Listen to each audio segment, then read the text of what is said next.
Bismillahirrahmanirrahim. Assalamualaikum warahmatullahi wabarakatuh. Alhamdulillahirrabbilalamin. Wabihi nasta'in wa ala amri dunya waddin. Wassalatu wassalamu ala asyrafil anbiya'i wal mursalin Sayyidina wa maulana Muhammadin wa ala alihi wa sahbihi ajma'in. Amma ba'du. Alhamdulillah anak-anakku semuanya, kita masih bisa bertemu, berjumpa dan belajar walaupun masih dalam keadaan jarak jauh ya. Nah, khususnya anak-anakku kelas 12 yang masih di rumah, semoga kita selalu diberikan kesehatan, kenikmatan sehingga kita bisa beraktivitas seperti sedia kala atau seperti biasanya. Nah, anak-anakku semuanya yang masih di rumah, silakan bisa segera kembali ke pondok karena kita bisa belajar lagi di pondok, belajar bareng dengan teman-temannya dan lebih semangat lagi dalam belajar. Nah, sebelum Ibu mulai kajian pada pertemuan kali ini, alangkah lebih baiknya kita sama-sama berdoa, saling mendoakan untuk pengarang kitab yang nanti akan kita kaji, kemudian untuk saudara-saudara kita, bapak ibu guru kita, dan kedua orang tua kita. Al-Fatihah.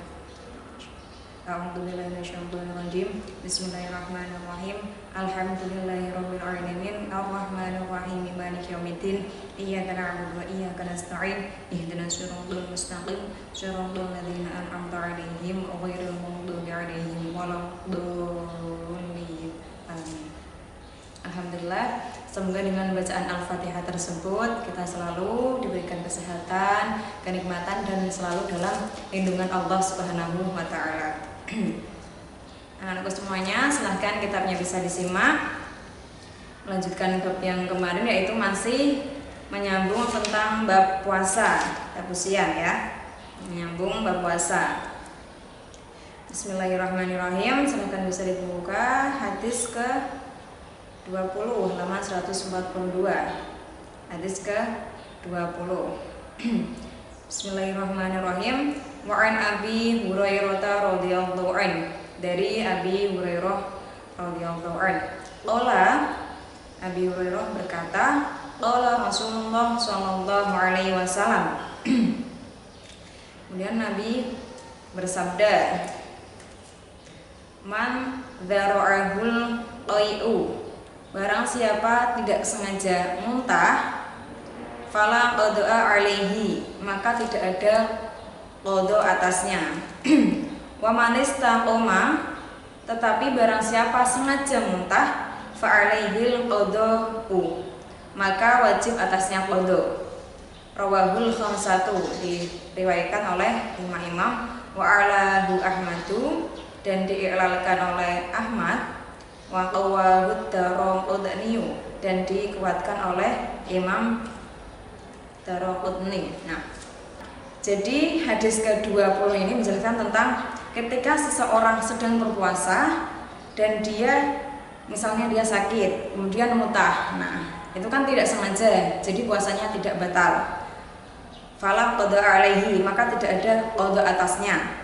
Akan tetapi jika sengaja seseorang sedang puasa dan dia sengaja muntah, maka wajib qada atasnya, fa alaihil qada'u, maka wajib atasnya mengqada. Nah, contoh muntah yang sengaja itu gimana sih, Bu? Nah, contoh muntah yang sengaja itu misalnya dia sengaja memasukkan sesuatu ke dalam mulut, ataupun dia sengaja menyogok-nyogok mulutnya agar dia muntah. Nah, itu contoh, salah satu contoh muntah yang sengaja. Dia sengaja ketika sudah muntah dia akan membatalkan. Nah, itu kan walaupun dia tidak membatalkan, kalau dia sengaja muntah berarti puasanya tetap batal. Tapi kalau dia tidak sengaja, misalnya sakit, kemudian misalnya misalnya nih kalian mabukan, misalnya bepergian, nah naik bus itu kok mabuk, nah itu kan tidak disengaja, itu tidak kehendak kita. Tapi lain halnya ketika misalnya kalian mabukan, kemudian sudah berniat wah kalau nanti saya mabuk, saya ingin membatalkan puasa. Kalau saya mutah ingin membatalkan puasa. Nah itu kan niatnya sudah beda, niatnya sudah di awal. Tapi kalau misalnya tidak ada niat, kemudian mabuk dan mutah, nah itu tidak batal karena tidak sengaja. Tapi kalau sudah diniati dari awal, misalnya wah kayaknya nanti saya mabuk dan saya mutah. Kalau saya mutah nanti akan membatalkan puasa. Nah itu sudah batal karena sudah niat dari awal. Nah kemudian misalnya dia mau mutah, tapi mutahnya itu masih berada di tenggorokan, sudah naik. Kemudian sebenarnya dia masih bisa mengeluarkan mutahan tersebut. Dia bisa mengeluarkan mutahan tersebut. Akan tetapi dia malah menelannya lagi. Nah, itu sudah batal karena sebenarnya dia masih bisa mengeluarkan. Tapi lain halnya ketika dia sudah merasa di sini tapi dia tidak bisa untuk mengeluarkan mutahan tersebut. Nah, itu tidak batal. Jadi ketika sudah sampai di tenggorokan kok dia bisa mengeluarkan mutahan tersebut, keluarkan. Kalau dia dikeluarkan berarti dia batal. Tapi kalau dia tidak bisa, sekiranya dia mengeluarkannya susah, tidak bisa, berarti belum batal. Lain halnya ketika mutahan sudah berada di mulut, jelas ya, kalau sudah berada di mulut itu tetap batal karena sudah berada di mulut. Sudah berada di mulut seharusnya langsung dikeluarkan, jangan ditelan lagi. Kalau ditelan lagi berarti jelas batalnya. Nah itu mutahan ketika sengaja ataupun tidak sengaja. Kalau sudah sampai tenggorokan dan bisa mengeluarkan, maka keluarkanlah, jangan ditelan lagi. Nah, kemudian sama dengan juga misalnya dahaga atau riak ya. Riak yang pokoknya kalau sudah sampai lidah atau sudah sampai mulut, berarti ketika ditelan lagi dia batal karena sudah bisa mengeluarkan. Sama dengan yang tadi, ketika masih di tenggorokan dan dia tidak bisa mengeluarkan, maka boleh ditelan lagi, boleh, karena dia tidak bisa mengeluarkan, itu tidak batal. Tapi ketika sudah di sini dan dia sebenarnya dia bisa mengeluarkan, maka wajib dikeluarkan. Kalau ditelan lagi maka akan batal. Nah itu pembahasan tentang mutahan atau riya. Nah, jadi hadis ini masih membahas tentang hal-hal yang membatalkan puasa, yaitu kalau hal-hal yang membatalkan puasa, kalau mutah yang tidak sengaja itu tidak membatalkan. Tapi kalau mutah yang secara sengaja berarti itu akan membatalkan puasa kita. Nah, mungkin itu dulu dari Ibu.